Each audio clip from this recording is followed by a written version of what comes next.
كيك الاقتصادي بمكونات في كل بيت وبمكونات تكلفتها بسيطة لحد ما. وكمان هنعمله وصفة واحدة بطريقتين. هنعمل كب كيك وكيك. يلا بينا على الوصفة. اهلا بيكم حبايبي، منورين قناه بيتو تشانل. معاكم داليا. هنعمل النهارده الكيك الاقتصادي الصيامي من غير بيض ولا لبن ولا زبده. هنعمله بطريقه بسيطه وسهله، وكل المكونات ان شاء الله في البيت، ومش هستخدم اي ادوات خالص، ولا عجان ولا مضرب. هنستخدم المضرب العادي. معايا كوبايه سكر واحدة بس، وبنفس الكوباية دي هعاير بيها بقية المكونات.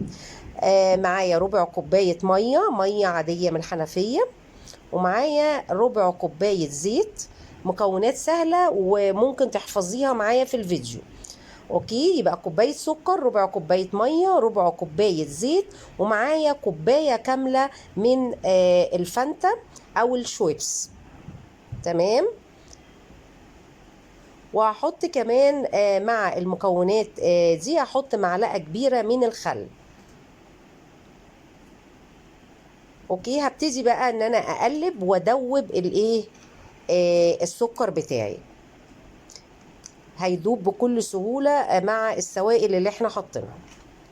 تمام. الطلب مني كتير قوي الكب كيك الصيامي، فانا عاوزه برضو اقول لكم من خلال الفيديو للناس اللي معايا على القناه او الناس الجديده، برحب طبعا بيهم. عاوزه اقول لكم ان اي وصفه كيك انا عملتها على القناه سواء فطاري او صيامي تقدري تعمليها كب كيك بنفس المقدار وبنفس التفاصيل والطريقه. تمام. بعد ما دوبت السكر كده هركن المكونات دي على جنب، واجيب بوله واحط فيها المكونات الجافه او الدقيق بتاعي. هستخدم كوبايتين ونص دقيق، ولازم يتنخلوا. حتى لو واثقه من نوع الدقيق ومن نظافته لازم يتنخلوا. نخل الدقيق بيفرق في الطريقه وفي النتيجه. تمام. بيدخل الهواء اللي بيدخل ده لاي منتج انت بتعمليه سواء مخبوزات او كيك، بيفرق قوي في نتيجه الحاجه لما تستوي. تمام. هحط كوبايتين ونص دقيق من نفس الكوبايه اللي انا مستخدماها من اول الفيديو. الدقيق اي نوع دقيق استخدميه، مفيش اي مشكله في نوعيه الدقيق. انا في الكيكات بستخدم انواع، يعني استعملت انواع كتير قوي. حتى يعني كنت بستعمل من كام سنه السايب، فكله تمام وبيطلع نتيجه زي الفل. حطيت كمان ذره ملح، حوالي ربع معلقه صغيره ملح. وهحط معلقه كبيره بيكنج باودر او معلقتين صغيرين زي اللي انا حطيته. تمام كده. دي المكونات الجافه، هقلبها كده واخلطها مع بعض، وابتدي احطهم على المقدار بتاعي اللي انا دوبت فيه السكر. هحط شويه واقلبهم بالمضرب، كل ما دي يختفي احط شويه التانية. تمام. اوكي. وهلملم كده بالسباتيولا الجوانب عشان ما يبقاش فيه اي دقيق متجنب في البوله، وما اتضربش كويس كده. خلاص المقدار بتاعي اتضرب وبقى زي الفل، مفيش اي تكتلات من الدقيق. هجيب بقى القوالب بتاعتي اللي هعمل فيها. انا هعمل في قالب انجليش كيك زي ما انتم شايفين، واحط فيه ورقه زبده. ورقه الزبده بتقصيها على قد القالب. هدهن فرشه بسيطه من الزيت في القالب عشان نثبت ورقه الزبده، ونحط فيها المقدار بتاعنا.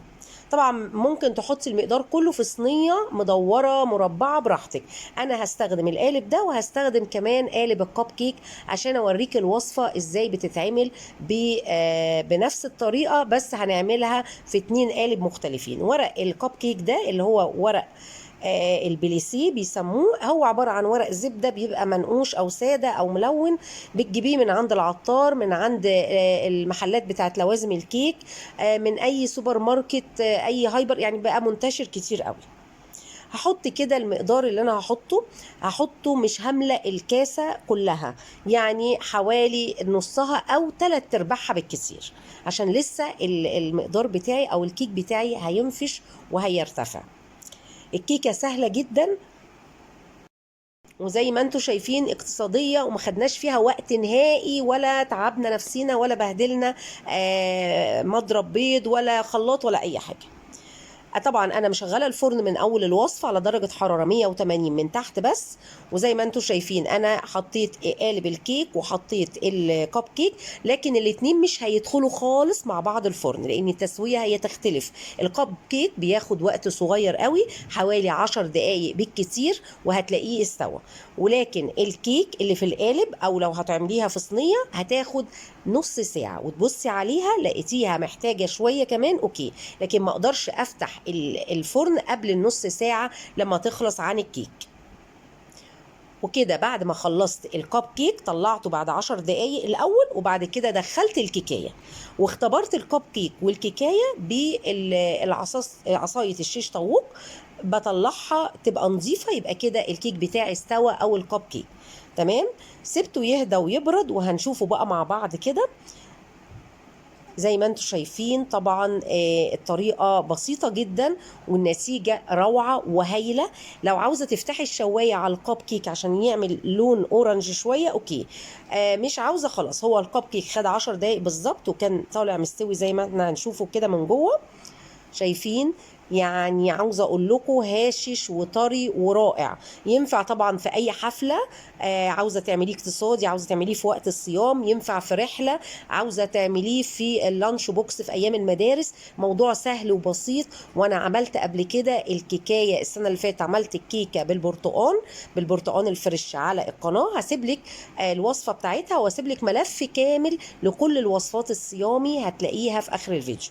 وادي الانجليش كيك بتاعنا او القالب بتاع الانجليش كيك اللي عملنا فيه الكيكايه بتاعه البرتقال.